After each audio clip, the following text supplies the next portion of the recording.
লক্ষণ সেটা শাহজাহান এক নয়। শাহজাহানের সাথে কি এটা মুসলিম নেম আছে বলে আপনি বলছেন? না না, মুসলিম নেম। দাঁড়ান দাঁড়ান দাঁড়ান, আপনাকে আমি আবার বলি, শাহজাহান কিন্তু এলাকায় পপুলার এবং এলাকায় কাজ করে। হি ইজ নট লাইক লক্ষণ শেখ। শেখ শাহজাহান কি করেছে?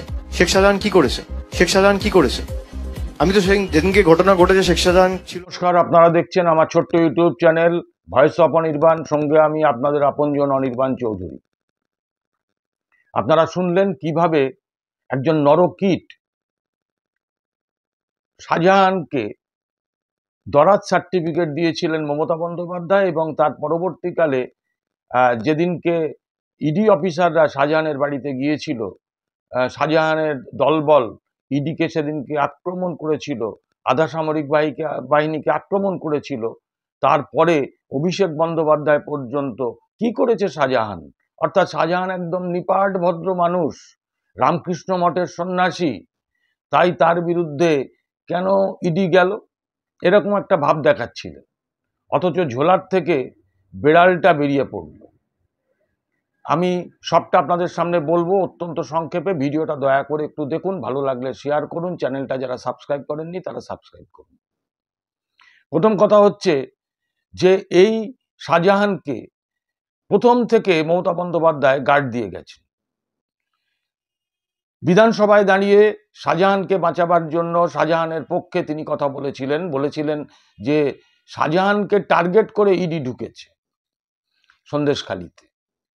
দ্বিতীয়, শুধু তাই নয়, যেদিনকে এই সম্প্রতি সিবিআই সন্দেশখালিতে গেল, শাহজাহানের এক ঘনিষ্ঠের বাড়ি থেকে মাটি খুঁড়ে অস্ত্র উদ্ধার করলো, বহু কার্তুজ, বিদেশি রিভলভার এবং পুলিশের ব্যবহার করা অস্ত্র, সেইগুলো যখন উদ্ধার করলো, তখন মুখ্যমন্ত্রী নির্লজ্জের মতন জনসভায় দাঁড়িয়ে বললেন যে এগুলো হচ্ছে সিবিআই এবং এনএসজির কমান্ডোরা সেখানে গিয়ে রেখে এসেছে। चॉकलेट बोआ फटने से भी आपको सीबीआई, आपको एनआईए, आपको एनएसजी जैसे कोई युद्ध हो रहा है, और वन साइडेड स्टेट पुलिस को बताया नहीं, किसी को पता नहीं है क्या क्या मिला, किधर से मिला। ये भी हो सकता है खुद उन्होंने गाड़ी से ले आया, लेके शो किया है, कोई एविडेंस नहीं हुआ है कि वो उधर में थे। এনএসজির কমান্ডোরা সেখানে গিয়ে বিস্ফোরক পেয়েছে, তারা রিমোট চালিয়েছে, রোবট চালিয়েছে, তারা সেই অস্ত্রগুলো পেয়েছে, সেখানে সবাই দেখেছে, ডাইরেক্ট টেলিকাস্ট হয়েছে। তারপরেও মুখ্যমন্ত্রী বলেছিলেন যে তার বাড়িতে নাকি সব অস্ত্র রেখে আসা হয়েছিল, অর্থাৎ শাহজাহানকে ফাঁসাবার চেষ্টা হয়েছিল। শুধু শাহজাহানকে যে রক্ষা করার তাগিদ মুখ্যমন্ত্রীর ছিল না, সেটা আজকের হাইকোর্টের যে রায়ের ভিত্তিতে তারা সুপ্রিম কোর্টে গিয়েছিলেন চ্যালেঞ্জ করে, সেই সুপ্রিম কোর্টের আজকে রায় পরিষ্কার করে দিল মমতা ব্যানার্জির উদ্দেশ্যটা কি, কি কারণে তিনি শাহজাহানকে বাঁচাতে গিয়েছিলেন। আপনারা জানেন যে হাইকোর্টের প্রধান বিচারপতি শিবজ্ঞানমের বেঞ্চ তারা পরিষ্কার একটি মামলায় রায় দিয়েছিলেন যে সিবিআই সন্দেশখালির ঘটনার পূর্ণাঙ্গ তদন্ত করতে পারবে, সেখানে যে মানুষের জমি লুট হয়েছে, সেখানে যে ধর্ষণ হয়েছে, মহিলাদের শ্লীলতাহানি হয়েছে, এই ব্যাপারে সিবিআই তদন্ত করতে পারবে।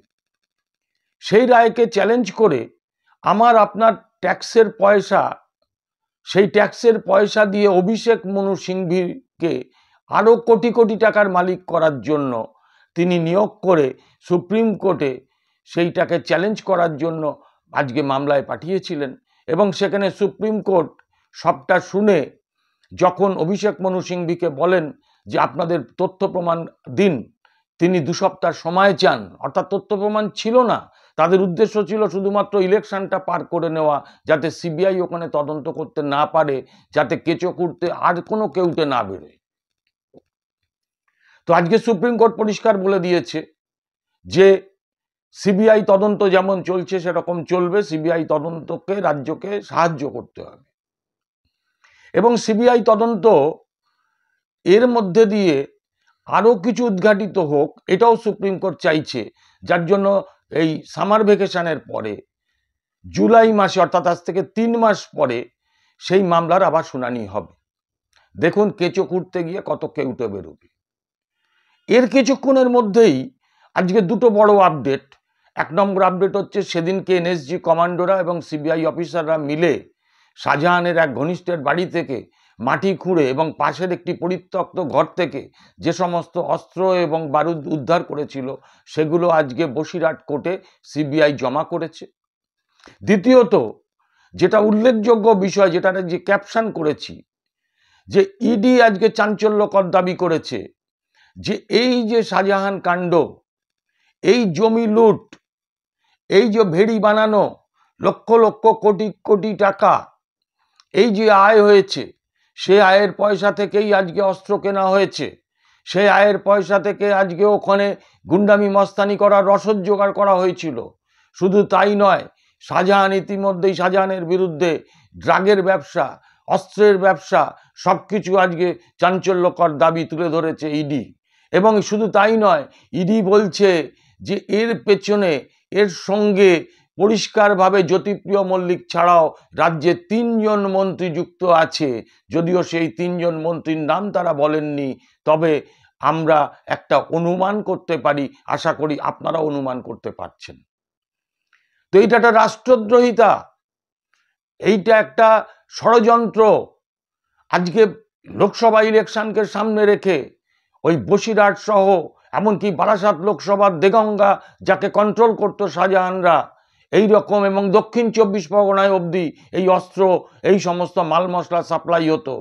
আজকে সেইগুলোকে ধরে নেওয়ার ফলে আজকে মুখ্যমন্ত্রী এবং তৃণমূলের নেতা অভিষেক বন্দ্যোপাধ্যায় তাদের মাথা খারাপ হয়ে গেছে।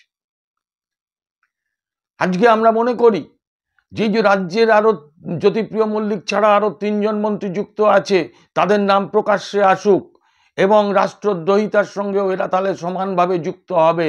কারণ সামাজিকভাবে একজন রাষ্ট্রদ্রোহী হিসাবে চিহ্নিত হয়ে গেছে আজকে শাহজাহান। তার সঙ্গে যদি মন্ত্রিসভার সদস্যরা যুক্ত থাকেন, তাহলে এই সরকারকে আর এক মুহূর্ত ক্ষমতায় থাকার বা একে রাখার অধিকার বা প্রয়োজন আছে বলে আমি বা আমরা মনে করি না। তাই আজকের প্রতিবেদনটা এই অবধি আপনাদের কাছে করলাম। আপনাদের মতামত আপনারা জানাবেন। আবার কালকে দেখা হবে নিয়োগ দুর্নীতি মামলায় সুপ্রিম কোর্টের রায় এখনো আসেনি, সেটা জানাবো। নমস্কার।